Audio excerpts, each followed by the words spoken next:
Je me souviens de ces journées ensoleillées, où le parfum des oranges en fleurs remplissait l'air chaud de ma ville natale, Alep. C'était un endroit où les rires des enfants se mêlaient au chant des oiseaux. La maison de mes parents, un havre de paix, était toujours pleine de vie. Je me revois assis sur le tapis persan du salon, entouré de ma famille. Mon père, un homme de foi, nous rassemblait chaque soir pour la prière.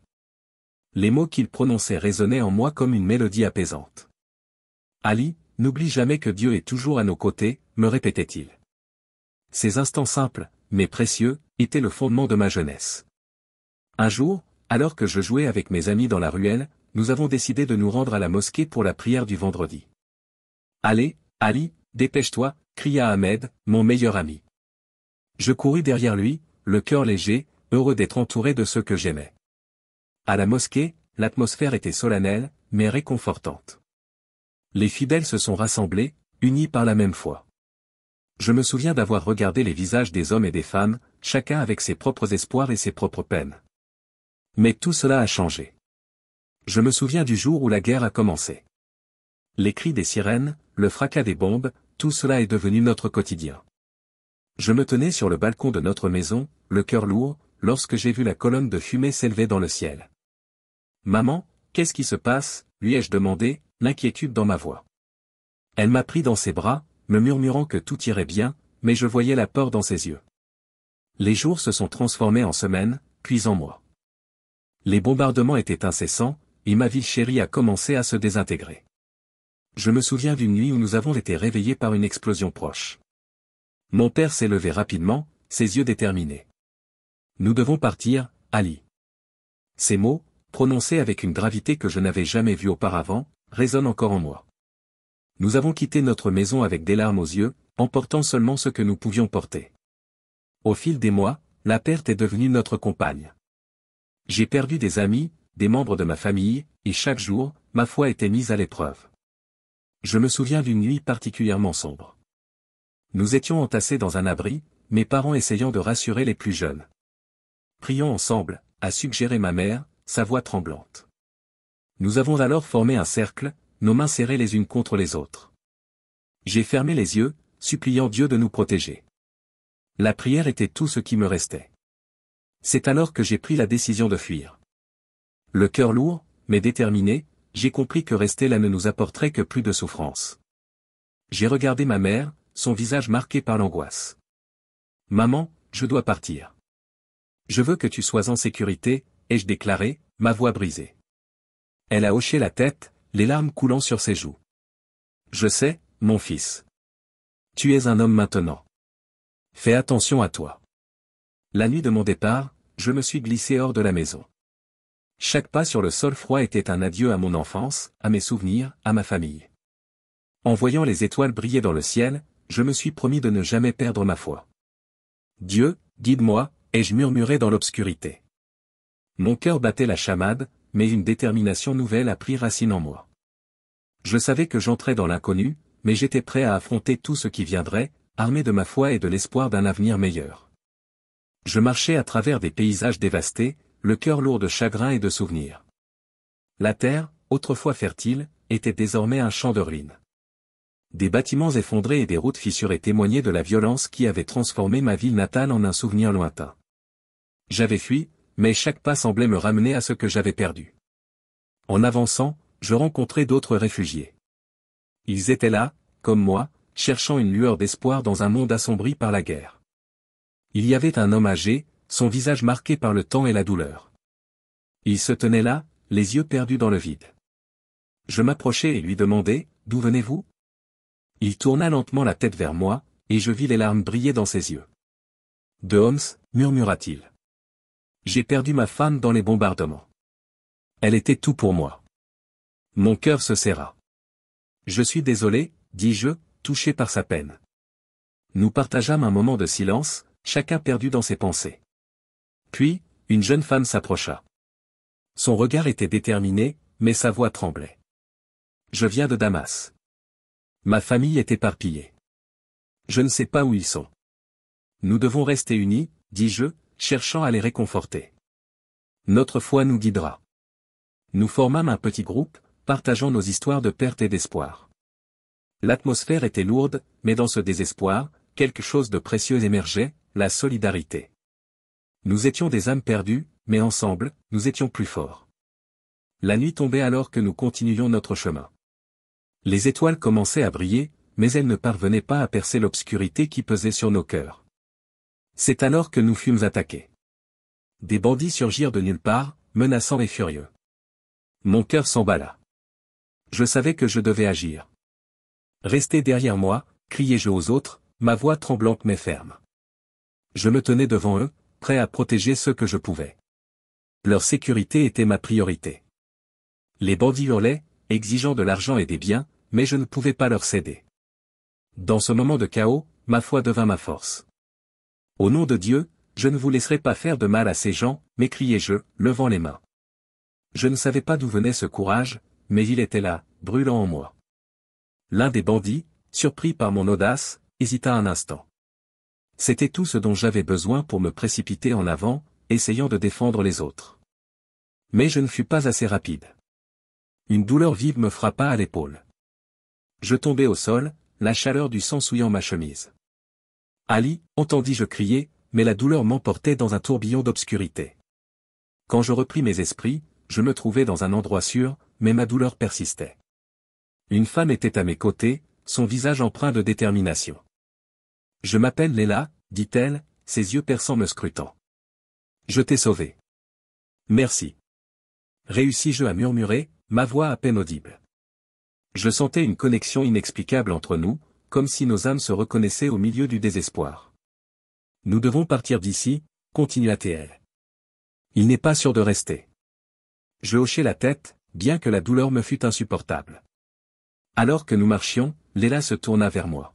« Tu as été très courageux, Ali. Je n'ai jamais vu quelqu'un se battre pour les autres comme tu l'as fait. »« C'était ma foi, répondis-je, ma voix tremblant encore. Elle m'a guidé. »« La foi. » murmura-t-elle, des pensées visiblement en cours dans son esprit. C'est ce qui nous unit tous, n'est-ce pas? Je lui souris, reconnaissant ce lien naissant entre nous. Dans ce monde brisé, au milieu de la douleur et de la perte, peut-être que notre foi commune pourrait nous mener vers un avenir meilleur. Je marchais aux côtés de Léla, nos pas résonnant dans le silence de la nuit. Chaque étoile dans le ciel semblait être une promesse, un signe que, malgré tout, nous étions sur le chemin vers un avenir meilleur. « Tu penses que nous allons vraiment y arriver ?» demandai-je, ma voix tremblante trahissant mes doutes. Léla tourna son regard vers moi, ses yeux brillants d'une lueur d'espoir. « Ali, tant que nous avons la foi, rien n'est impossible. Souviens-toi de ce que tu m'as dit l'autre jour, que Dieu est toujours avec nous. » Je hochai la tête, mais au fond de moi, une tempête de pensées sombres se déchaînait. Chaque pas que nous faisions vers la France était un pas vers l'inconnu, et j'avais peur des obstacles qui nous attendaient. Mais qu'en est-il des papiers? Des contrôles? Je ne sais pas si je peux gérer cela. On ne peut que faire de notre mieux, répondit-elle avec douceur. Si nous restons unis, nous surmonterons tout. Nos discussions continuaient à s'étendre sur nos rêves, nos souvenirs, nos croyances. Léla partagea son amour pour la musique, me racontant comment elle chantait avec sa mère quand elle était petite. La musique m'a toujours apporté du réconfort, dit-elle en souriant, c'est comme une prière chantée. Je me mis à penser à ma propre enfance, à ces moments où je priais avec ma famille. Pour moi, la prière est une musique silencieuse, dis-je. Quand je ferme les yeux, je sens que Dieu m'entend. À cet instant, nous arrivâmes à la frontière, une barrière invisible mais imposante. Les lumières des gardes-frontières scintillaient au loin, et mon cœur s'accéléra. Léla, qu'allons-nous faire maintenant? Elle s'arrêta et prit une profonde inspiration. Nous devons être prudents et patients. Je crois que si nous restons calmes, nous trouverons un moyen. Nous nous approchâmes lentement des contrôles, et je sentis le poids de la peur sur mes épaules. Des groupes de réfugiés se tenaient là, certains discutant à voix basse, d'autres regardant autour d'eux avec une nervosité palpable. Je fermai les yeux un instant et priai silencieusement, demandant à Dieu de nous guider. « Regarde, » murmura Léla, « nous devons juste nous mélanger à eux et attendre notre tour. » Je hochai la tête, mais mon cœur battait la chamade. La file avançait lentement, et je pouvais voir les agents de sécurité examiner chaque personne avec un regard scrutateur. Les murmures de conversation en différentes langues flottaient autour de nous, créant une atmosphère d'incertitude. Quand ce fut notre tour, je sentis une boule dans ma gorge. L'agent me regarda avec une expression indéchiffrable. Passeport, demanda-t-il, sa voix froide comme la glace. Je tendis le document, mes mains tremblant légèrement. Je suis un réfugié, balbutiai-je. Je fuis la guerre. Il feuilleta les pages, ses sourcils se fronçant. Les papiers ne sont pas en règle. Chaque mot qu'il prononçait était un coup de marteau sur mon cœur. Je me tournai vers Leila, cherchant du soutien dans ses yeux. Que devons-nous faire, chuchotai-je, la panique montant en moi. Reste calme, Ali. Nous devons expliquer notre situation. Elle s'avança et prit la parole. S'il vous plaît, nous avons besoin de protection. Nous ne voulons que fuir la violence. L'agent leva les yeux, et je vis une lueur de compréhension passer dans son regard. Mais, soudain, il secoua la tête. Vous devez revenir. Vous ne pouvez pas passer sans papier valide. Mon cœur s'effondra. Nous étions si près, et pourtant si loin. La colère et le désespoir me submergeaient. Mais nous avons besoin d'aide, m'écriai-je, ma voix pleine de désespoir. Leila me saisit la main, me rappelant à l'ordre. Je fermai les yeux, inspirant profondément. Un mélange de peur et de détermination grandissait en moi. Nous devons prier, murmurai-je. Nous nous éloignâmes de la frontière, perdus dans nos pensées. Mais alors que nous marchions, une nouvelle peur s'infiltra en moi. Et maintenant, demandai-je, la voix tremblante. Nous ne pouvons pas rester ici. Leila regarda autour d'elle, les arbres sombres de la forêt s'élevant comme des ombres menaçantes. Nous devons trouver un endroit sûr pour réfléchir. Nous nous enfonçâmes dans la forêt, chaque bruit de pas semblant amplifié par le silence oppressant. Les arbres, hauts et imposants, nous entouraient, créant un sentiment d'isolement. Je me sentais perdu, non seulement physiquement, mais aussi spirituellement. Ali, qu'est-ce qui ne va pas, demanda Leila, percevant mon trouble. Je ne sais pas si ma foi suffira cette fois-ci, avouai-je, la voix presque un murmure. La foi est plus qu'un simple sentiment, dit-elle. C'est une force. Et ensemble, nous pouvons la renforcer. Je pris une profonde inspiration.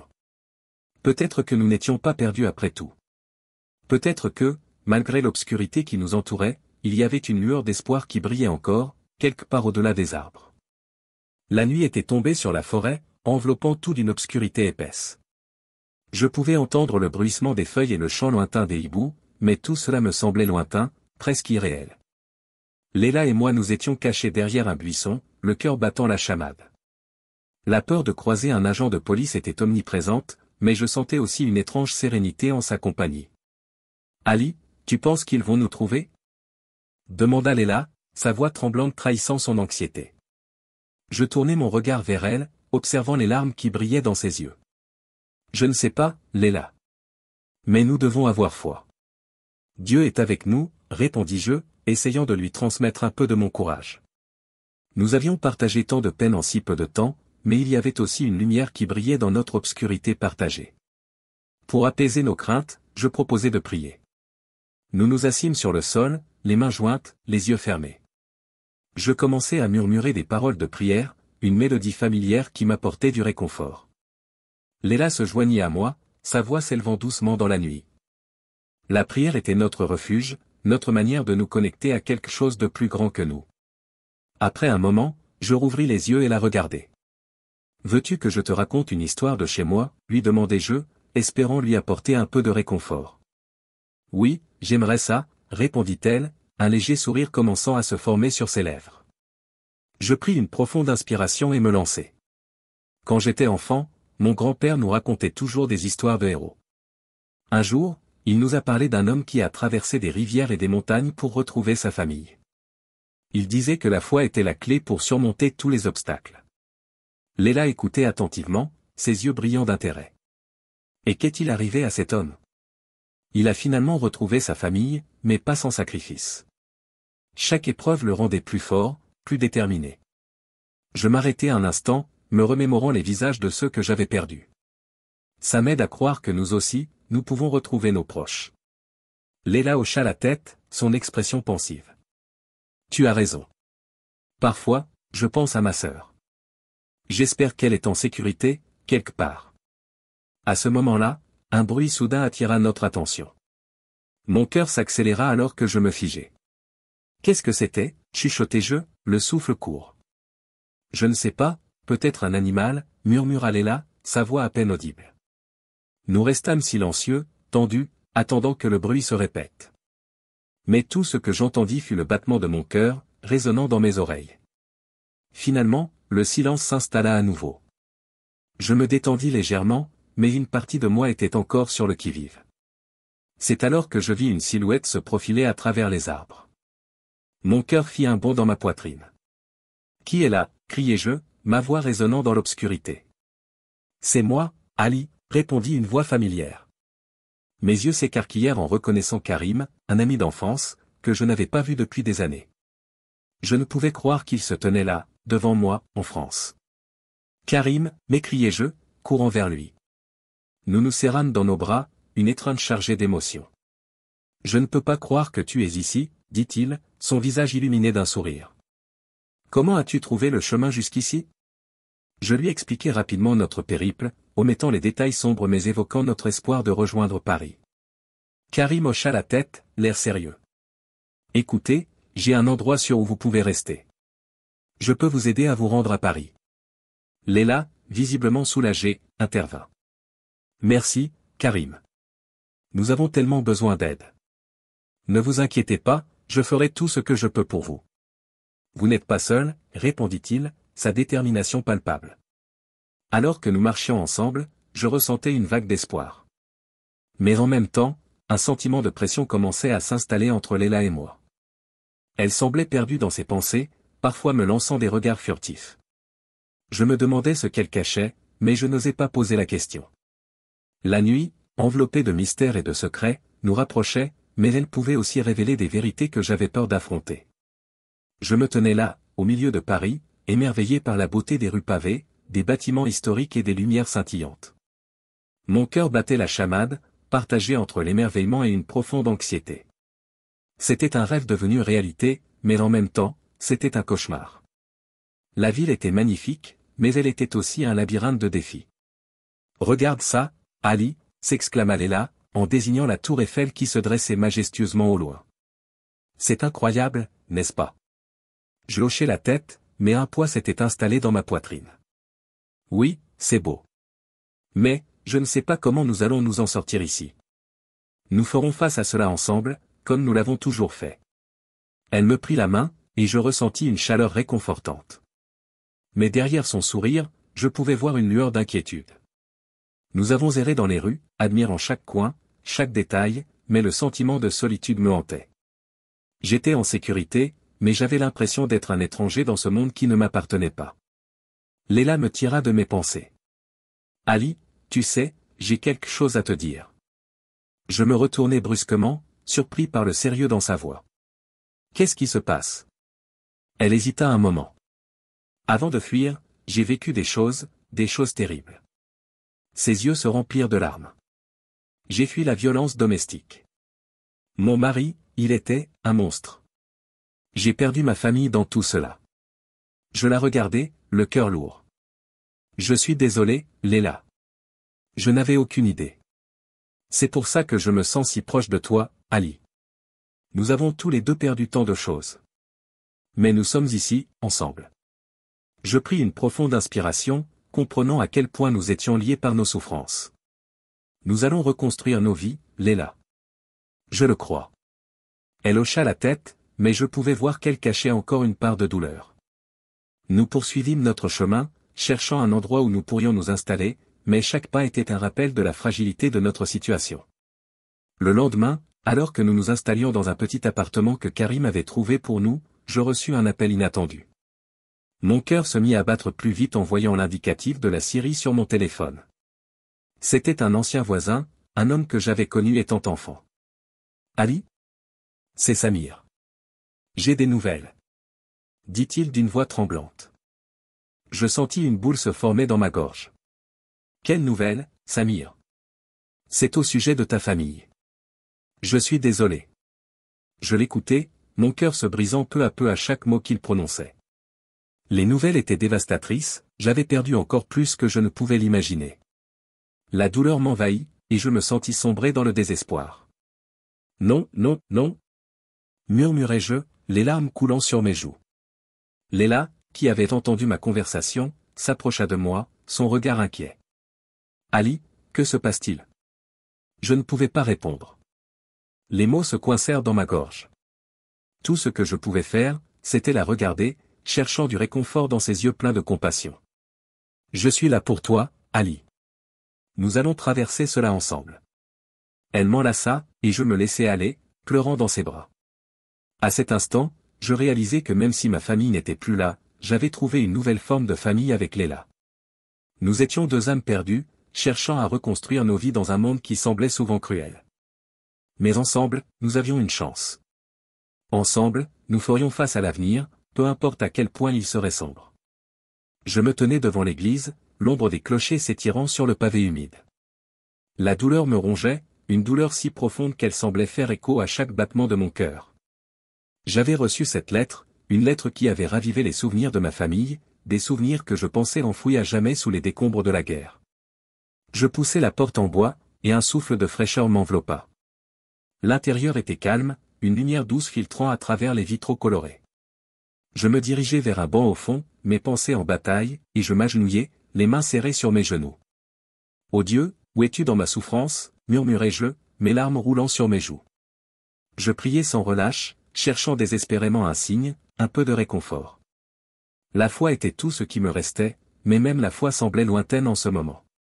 J'entendis alors une voix derrière moi.